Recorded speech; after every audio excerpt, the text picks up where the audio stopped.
Soulmate एक प्रेमकथा. तो काही बोलणार त्याआधीच त्याच्या रूमचा दरवाजा उघडण्याचा आवाज आला. भाई, रेवा अनिलच्या रूमचा दरवाजा उघडून आत शिरली. तसे इतक्या वेळापासून एकमेकांच्या डोळ्यात हरवलेले अनिल आणि अवनी भानावर येत एकमेकांपासून दूर झाले. भाई, तू इथे आहेस? मी कधीपासून. अवनी आणि अनिलला एकत्र बघून त्याला शोधत असलेली रेवा दारातच थांबली. मी खाली जाते. रेवाला तिथे आलेलं बघून अवनी अनिलच्या रूममधून बाहेर पडत म्हणाली, भाई, तुम्ही दोघं इथे काय करत होतात? मी तुम्हा दोघांना हॉलमध्ये सगळीकडे शोधत होते. रेवा म्हणाली, आम्ही थोडं कामाविषयी डिस्कस करत होतो. Let's go. अनिल आपल्या चेहऱ्यावरून हात फिरवत रेवासोबत तिथून बाहेर पडला. अवनी मात्र आपल्या ड्रेसिंग टेबल समोर बसून आपल्याच विचारात हरवली होती. थोड्या वेळापूर्वी तिने जे काही ऐकलं त्यावर तिचा विश्वासच बसत नव्हता. खाली आल्यानंतर सुद्धा फंक्शन संपेपर्यंत ती अनिल समोर गेली नव्हती. त्याची भिरभिरती नजर आपल्याला शोधत आहे हे तिला जाणवत होतं, पण तरी सुद्धा त्याच्या समोर जाण्याचं धाडस मात्र तिच्यात नव्हतं. फंक्शन संपलं तशी ती चुपचाप आपल्या रूममध्ये निघून आली. अवनी, कुठे होतीस तू इतका वेळ? फंक्शनमधून अचानक गायब का झालीस? रेवाने मला सांगितलं की तू अनिल सरांसोबत होतीस. काय झालं? सर तुला काही बोलले का? काही टेन्शन तर नाहीये ना? प्रांजलने आपल्याच तंद्रीत असणाऱ्या अवनीला हलवत विचारलं. काय झालं? काय बोलत होतीस तू? अवनीने भानावर येत प्रांजलला विचारलं. म्हणजे मी इतका वेळ जी बडबड करत होते त्यातलं तू काहीच ऐकलं नाहीस? नक्की झालंय तरी काय? खरं खरं सांग. तू माझ्यापासून काही लपवत तर नाहीस ना? प्रांजल अवनीकडे बघत म्हणाली. काहीही काय बोलतेस? मी तुझ्यापासून काय लपवणार आहे? अवनी गडबडत म्हणाली. तू खरं तर बोलत आहेस ना? प्रांजल म्हणाली. हो, तर मी काही खोटं बोलत नाहीये. ते तर माझं डोकं दुखत होतं त्यामुळेच मी वरती आले होते. मी चेंज करून येते. प्रांजल आणखी काही प्रश्न विचारण्या अगोदरच अवनी चेंज करण्यासाठी निघून गेली. अवनी बऱ्याच वेळापासून या कुशीवरून त्या कुशीवर झोपण्याचा प्रयत्न करत होती, पण तिला मात्र अजिबात झोप येत नव्हती. मनात एक वेगळीच हुरहुर जाणवत होती. तू फक्त माझी आहेस, फक्त माझी. तुझ्यावर, तुझ्या प्रेमावर, तुझ्या श्वासांवर, इतकंच काय तर तुझ्या आत्म्यावर सुद्धा माझा हक्क आहे. फक्त माझा. Because I love you. I love you Avani. अनिलचे हे शब्द सारखे तिच्या कानात घुमत होते आणि ते सगळं आठवून तिचं हृदय अतिशय वेगाने धडधडत होतं. तिचे गुलाबी गाल मात्र लाजेने लाल झाले होते. चेहऱ्यावरची स्माईल मात्र जाता जात नव्हती. हृदय अतिशय आनंदाने उड्या मारत होतं. अनिल मात्र आपल्या रूममध्ये बेचैन होत फेऱ्या मारत होता. अवनीला आपल्या मनातलं सांगण्यासाठी त्याने जबरदस्त प्लॅन बनवला होता, पण त्याने जे ठरवलं त्यापैकी काहीच झालं नव्हतं. त्या मूर्ख मानवमुळे रागात त्याने आपल्या भावना अवनीसमोर व्यक्त केल्या होत्या, पण आता त्याच्या मनातले विचार त्याला स्वस्थ बसू देत नव्हते. ती काय विचार करत असेल? तिला आपल्याबद्दल काही वाटत असेल का? आणि तिचं उत्तर काय असेल? अचानक रेवा आल्यामुळे त्यांचं बोलणं अर्धवट राहिलं होतं, पण त्याला मात्र आता तिच्या मनातलं जाणून घेण्याची ओढ लागली होती. त्याने आपला फोन हातात घेतला आणि एक मेसेज टाईप केला, पण काहीतरी विचार करून दुसऱ्या क्षणी तो मेसेज डिलीट केला. आजपर्यंत तिच्यासोबत बोलताना तो कधीच इतका नर्वस झाला नव्हता. त्याचवेळी आपल्या मॅडम सुद्धा अनिलच्या विचारात हरवल्या होत्या. अकडू कुठले? इतक्या रागात कोणी प्रपोज करतं का? पण ते जे काही बोलले ते खरं होतं का? त्यांचं खरंच माझ्यावर प्रेम? फक्त विचारानेच तिचं हृदय जोरजोरात धडधडू लागलं होतं. मनात एक गोड हलचल झाली. त्याच्या विचारात हरवत रात्री उशिरा कधीतरी तिला झोप लागली. कालच्या साखरपुड्याच्या धावपळीने सगळेच थकले होते, त्यामुळे विलामध्ये नौकर सोडून दुसरे कोणीच उठलं नव्हतं. सकाळी नेहमीच्याच वेळेला अवनीला जाग आली. बाहेर ढगाळ वातावरण झाल्यामुळे वाहणारा गार वारा तिच्या अंगावर शहारे आणत होता आणि कालचा दिवस तिच्या डोळ्यांसमोरून तरळून गेला आणि तिच्या चेहऱ्यावरची स्माईल आणखीनच वाढली. अनिल. तिने मनात त्याचं नाव घेतलं आणि तिच्या हृदयाची धडधड स्पष्ट जाणवली. ज्या व्यक्तीवर आपलं मनापासून प्रेम आहे तो व्यक्ती सुद्धा आपल्यावर प्रेम करतो. ही भावना इतकी सुंदर असते हे तिला पहिल्यांदाच जाणवत होतं. बाथरूमचा दरवाजा उघडण्याचा आवाज आला तशी अवनी आपला चेहरा ठीकठाक करत उठून बसली. जर प्रांजलने तिला असं एकटीला असताना बघितलं असतं तर आणखी काहीतरी प्रश्न विचारून हैराण केलं असतं. त्यामुळे ती काहीच न बोलता चुपचाप उठून आपलं आवरण्यासाठी निघून गेली. तिला आता लवकरात लवकर खाली जायचं होतं. अनिल सकाळीच आपल्या बाल्कनीमध्ये फॉरेन क्लायंटसोबत व्हिडिओ कॉल मीटिंगवर व्यस्त होता. काल रात्रीपासून तो जागाच होता. अवनीचं उत्तर काय असेल हा विचार त्याला स्वस्थ बसू देत नव्हता. शेवटी त्याने आपलं मन कामात गुंतवलं, कारण काहीही झालं तरी तो आपल्या जबाबदाऱ्याकडे दुर्लक्ष करू शकत नव्हता. अवनी खाली आली तर तिला अनिल कुठेच दिसत नव्हता. त्याची कार देखील तिथेच होती, म्हणजे तो अजून ऑफिसला सुद्धा गेला नव्हता. अवनी त्याला शोधत गार्डनमध्ये गेली तर तिची नजर तिथे बसलेल्या मानववर गेली. अनिलच्या विचारात मात्र ती मानवला साफ विसरून गेली होती. पण आता त्याच्यासोबत बोलणं जास्त महत्त्वाचं होतं. तिला उगाचच हा विषय वाढू द्यायचा नव्हता. त्यामुळे मनाशी काहीतरी विचार करत ती त्याच्या दिशेने चालू लागली. मानव, मला तुझ्यासोबत काही महत्त्वाचं बोलायचं आहे. आपण बोलू शकतो का? अवनी म्हणाली. मानवने एक नजर अवनीकडे टाकत तिला आपल्या शेजारी बसण्यासाठी जागा दिली. मानव, आय एम रिअली सॉरी. काल रात्री जे काही झालं त्यासाठी. सगळं काही इतकं अचानक झालं की आपल्याला बोलायला वेळच मिळाला नाही. पण मला वाटतं की आता या विषयावर बोलणं गरजेचं आहे. मानव, मी तुला स्कूल टाईमपासून ओळखते. मला माहीत आहे की तू खूप चांगला मुलगा आहेस. तू माझा खूप चांगला फ्रेंड होतास आणि नेहमी राहशील. पण मी या व्यतिरिक्त कधीच तुझ्याकडे त्या नजरेने बघितलं नाही. आपण स्कूलमध्ये असताना जेव्हा तू मला प्रपोज केलं होतं तेव्हाच मी तुला हे सांगणार होते की माझ्या मनात तुझ्याबद्दल असं काहीच नाहीये. पण मला हे सगळं सांगून तुझं मन दुखवायचं नव्हतं. त्यामुळेच मी तुला सांगितलं की आपलं करिअर झालं की मी या विषयावर विचार करेल. मला वाटलं की वेळेनुसार हळूहळू तू ही गोष्ट विसरून जाशील. पण जेव्हा आपण इतक्या वर्षांनी पुन्हा मॉलमध्ये भेटलो तेव्हा मला जाणवलं की तू अजिबात बदलला नाही. तू माझ्याकडे तुझ्या भावना व्यक्त करण्याआधी मी तुला हे सगळं सांगणार होते. पण अचानक अनिल सर आले आणि आपलं बोलणं पूर्ण होऊ शकलं नाही. मला माहीत आहे की माझ्यामुळे तुला खूप त्रास झाला आहे. त्यासाठी I am sorry. I hope की तू मला समजून घेशील. अवनीने आपलं बोलणं संपवून मानवकडे बघितलं. अवनी, तू देखील मला स्कूल टाईमपासून ओळखतेस. मी तुला त्या रोडवर फिरणाऱ्या टुकार मुलांसारखा वाटलो का? जे मुलींचा होकार मिळवण्यासाठी त्यांच्या मागे लागतात, त्यांना त्रास देतात. तुझा नकार असता तरीही मी तो एक्सेप्ट केला असता, कारण तो तुझा हक्क आहे. पण त्यासाठी मला तुझ्या त्या बॉडी बिल्डर बॉसकडून पिटवायची काय गरज होती? तुला माहीत आहे किती मजबूत होता त्याचा हात? माझे तर आणखीनही दोन्ही जबडे दुखतात. मानव आपल्या जबड्यावर हात फिरवत म्हणाला. मानव, काल जे काही झालं त्यासाठी खरंच मला खूप वाईट वाटतं. मला सुद्धा कळत नाहीये की ते असे का वागले. पण अनिल सर खरंच असे नाहीयेत. हवं तर मी त्यांच्या वतीने तुला सॉरी बोलते. अवनी म्हणाली. पण मला माहीत आहे की त्याने असं का केलं. Because he loves you. Avani, आणि मला माहीत आहे की तू देखील त्यांना पसंत करतेस. त्यामुळे तुझ्या मनात जे काही आहे ते त्यांना लवकरात लवकर सांग. मानव म्हणाला. मानव, मला खरंच कळत नाहीये मी काय बोलू. अवनी म्हणाली. अवनी, इतका विचार करू नको.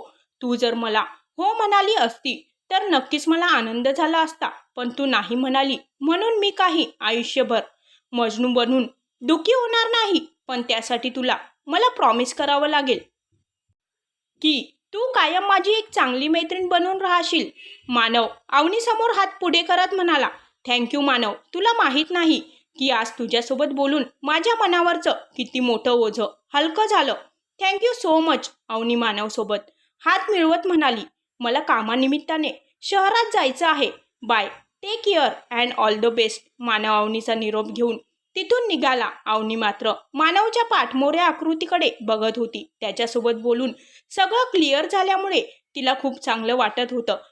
तोच अवनीच्या फोनवर प्रांजलचा मेसेज आला तशी ती आत निघून गेली.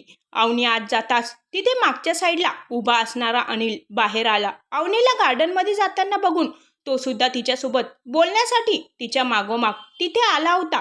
पण अवनीला मानवसोबत बघून त्याला राग आला होता. तो पुढे जाऊन तिच्यासोबत बोलणार तेवढ्यात त्या दोघांमध्ये चाललेलं बोलणं त्याच्या कानावर पडलं. तसं तो तिथेच थांबला. अवनीच्या मनात मानवबद्दल काहीच भावना नाही हे ऐकून त्याला खूप आनंद झाला. मानव देखील समजूतदारपणा दाखवत स्वतःच त्याच्या वाटेतून बाजूला झाला होता, त्यामुळे त्याचं अर्ध टेन्शन दूर झालं होतं. जर असं झालं नसतं तरीही त्याने आपल्या पद्धतीने त्याला हँडल केलं असतं. आता फक्त तो वाट बघत होता ती अवनीच्या उत्तराची, तिच्या होकाराची. अवनीने आपला फोन चेक केला. प्रांजलचा मेसेज होता. तिने ब्रेकफास्टसाठी अवनीला हॉलमध्ये बोलवलं होतं. अवनी हॉलमध्ये गेली तर सानिया सुद्धा तिथेच होती. ती सगळ्यांसोबत गप्पा मारत नाश्ता करत होती. अनिलची मॉम आणि काकू तिच्यासोबत एकदम फ्रीली बोलत होत्या. यावरूनच ती त्यांच्या किती जवळची आहे हे कळून येत होतं. ती लग्नापर्यंत इथेच राहणार आहे हे समजल्यानंतर अवनी नकळत अस्वस्थ झाली.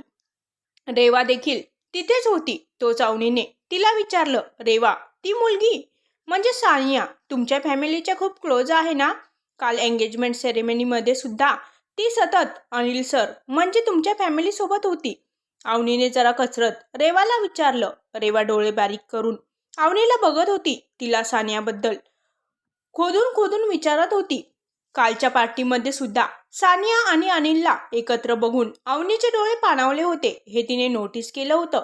त्यानंतर जेव्हा ती अनिलला बोलण्यासाठी त्याच्या रूममध्ये गेली होती तेव्हा सुद्धा अवनी आणि अनिल एकाच रूममध्ये होते. त्यावेळी त्यांच्या चेहऱ्यावरचे भाव काही वेगळेच सांगत होते. तिला सुरुवातीपासूनच त्या दोघांना बघून त्या दोघांमध्ये नक्कीच काहीतरी आहे असं वाटत होतं. अवनी देखील तिला मनापासून आवडत होती. जर अवनी आणि तिच्या बाईची जोडी जमली तर सगळ्यात जास्त आनंद तिलाच होणार होता. पण आजपर्यंत अनिल या विषयावर कधीच खुलून बोलला नव्हता. त्यामुळे रेवाने आता आपला मोर्चा अवनीकडे वळवला होता. अवनीच्या मनातल्या फिलिंग्स जाणून घेण्यासाठी तिच्या डोक्यात एक खुरापती आयडिया आली होती. पण याचा पुढे काय परिणाम होईल याचा मात्र तिने विचार केला नव्हता.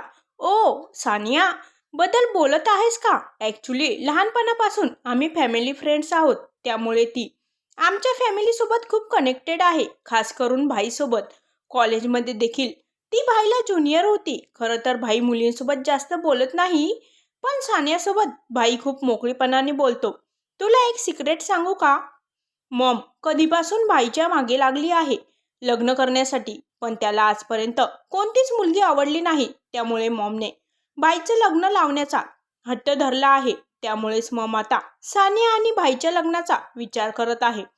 मॉम लवकरच भाईसोबत या विषयावर बोलणार आहे आणि मला वाटत नाही की भाई यावेळी मॉमला नकार देऊ शकेल. आणि तसंही सानियासारखी मुलगी कोणाला आवडणार नाही?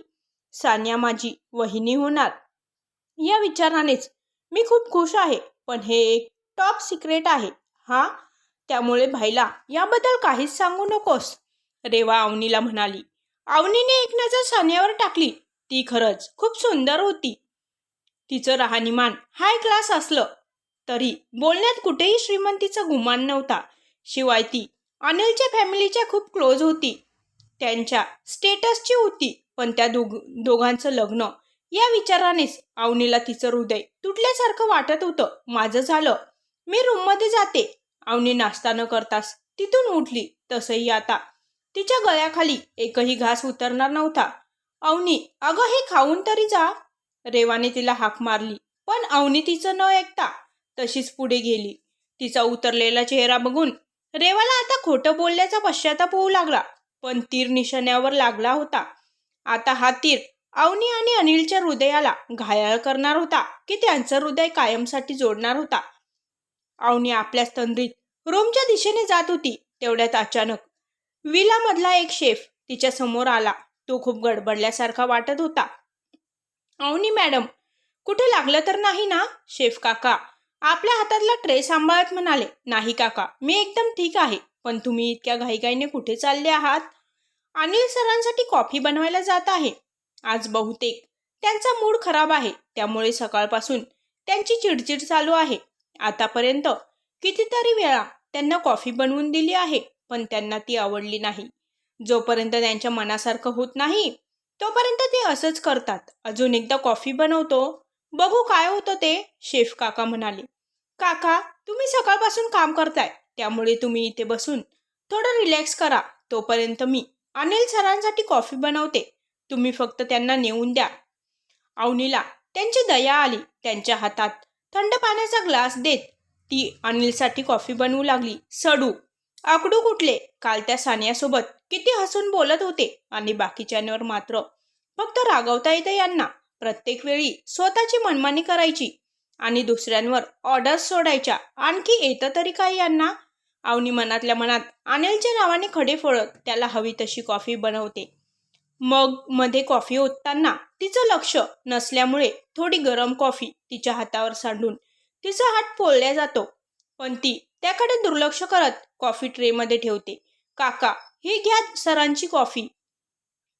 अवनी कॉफीचा ट्रे काकांकडे देत होती की शेफ काकांना कोणीतरी हाक मारली. अवनी मॅडम, तुम्ही प्लीज ही कॉफी सरांना देऊन येता का? मला छोट्या मॅडम बोलवत आहे. मी वेळेवर नाही गेलो तर उगाच चिडतील त्या. शेफ काका अवनीला विनंती करत किचनमधून बाहेर पडले. काका, पण मी कसं जाऊ? अवनी त्यांना आवाज देण्याआधीच ते तिथून बाहेर निघून गेले होते. अवनी यार, कुठे फसलीस तू? नेहमी माझ्यासोबत असं का होतं? आणखी कोणी शेफ सुद्धा दिसत नाहीये. आता मी काय करू? जाऊ दे, मीच जाते. आधीच कॉफी बनवून 5 मिनिटे झाली आहे. कॉफी थंड झाली तर तर तो आकडू ही कॉफी सुद्धा फेकून देईल. अवनी मनातल्या मनात अनिलला कोसत त्याच्या रूमच्या दिशेने गेली. अवनीने दरवाजावर नॉक केलं, पण आतून काहीच रिस्पॉन्स आला नाही. तिने हळूच दरवाजा उघडला आणि आत डोकावली. अवनी आजूबाजूचा कानोसा घेत आत आली. रूममध्ये कोणीच नव्हतं आणि तसंही या क्षणी अनिलचा सामना करण्याची तिची बिलकुल इच्छा नव्हती. त्यामुळे तिने कॉफीचा ट्रे समोरच्या टीपॉयवर ठेवला आणि तिथून निघणार तितक्यात मागून दरवाजा बंद होण्याचा आवाज तिच्या कानावर पडला. तसं तिने दचकून मागे बघितलं. अनिल दरवाजाला टेकून हाताची घडी घालत इनोसंट नजरेने तिच्याकडे बघत होता. त्याला असं बघताना बघून तिला आता इथे आल्याचा पश्चाताप होत होता. अनिल हळूहळू चालत तिच्या जवळ आला. सर, तुमची कॉफी आणली आहे, मी जाते. तिच्या दिशेने एक एक पावलं टाकत येणाऱ्या अनिलला बघून ती हडबडली होती. स्टॉप, मला तुझ्यासोबत बोलायचं आहे. आपलं बोलणं झाल्याशिवाय तू इथून जाऊ शकत नाहीस. अनिल अवनीचा हात पकडत म्हणाला.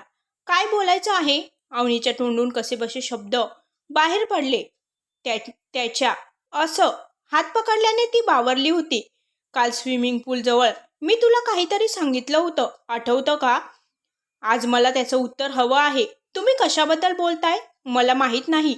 अवनीने गडबडून आजूबाजूला बघितलं. अच्छा, म्हणजे तुला पुन्हा माझ्या तोंडून ऐकायचं आहे तर ठीक आहे, पण माझ्या प्रश्नाचं उत्तरही मला आताच मिळायला हवं, चालेल ना? अनिलने अवनीला पटकन आपल्या मिठीत ओढलं. त्याने अचानक असं जवळ ओढल्यामुळे ती डोळे मोठे करून त्याच्याकडे बघू लागली. सर, प्लीज माझा हात सोडा. जर आपल्याला कोणी असं तुमच्या रूममध्ये बघितलं तर उगाचच नको त्या चर्चा होतील. अवनी त्याच्या छातीवर दाब देत त्याच्यापासून दूर होण्याचा प्रयत्न करू लागली. आय डोंट केअर, मला फरक पडत नाही. मला फक्त माझं उत्तर हवं आहे. अनिल तिच्या कमरेवर विसावलेल्या आपल्या हाताची पकड घट्ट करत म्हणाला. तुम्हाला फरक पडत नसेल, पण मला मात्र फरक पडतो, कारण मी इथे माझ्या मैत्रिणीच्या लग्नासाठी आले आहे. खाली बरेच लोक आहेत. मला उगाचच त्या लोकांच्या चर्चेचा विषय व्हायचं नाहीये. त्यामुळे माझा हात सोडा आणि मला जाऊ द्या. अवनी आपले किंचित पाणावलेले डोळे अनिलवर रोखत म्हणाली. Avani, are you okay? काही झालंय का? तुला कोणी काही बोललं का तुला? अवनीच्या पाणावलेल्या डोळ्यात बघत अनिल तिच्या गालावर हात ठेवत म्हणाला. असं काहीच नाही. मला बस इथून जायचं आहे. तुम्ही प्लीज माझा हात सोडा. अवनी कसं तरीच आपल्या डोळ्यातले पाणी अडवत म्हणाली. अनिल पुढे काही बोलणार त्याआधीच दरवाजावर नॉक करण्याचा आवाज आला. अवनीने भानावर येत पटकन अनिलला दूर लोटलं. तिने असं दूर लोटलेलं अनिलला अजिबात आवडलं नव्हतं. तो तिला काही बोलणार तितक्यात अनिलची काकू दरवाजा उघडून आत आली. अनिल बेटा, मी. अवनीला तिथे बघून आपलं बोलणं अर्धवट सोडून काकू त्या दोघांकडे बघत होती. सर, तुमची कॉपी ठेवली आहे, ती घ्या. असं बोलून अवनी खाली मान घालून लगेच तिथून निघाली. काकू, काही काम होतं का?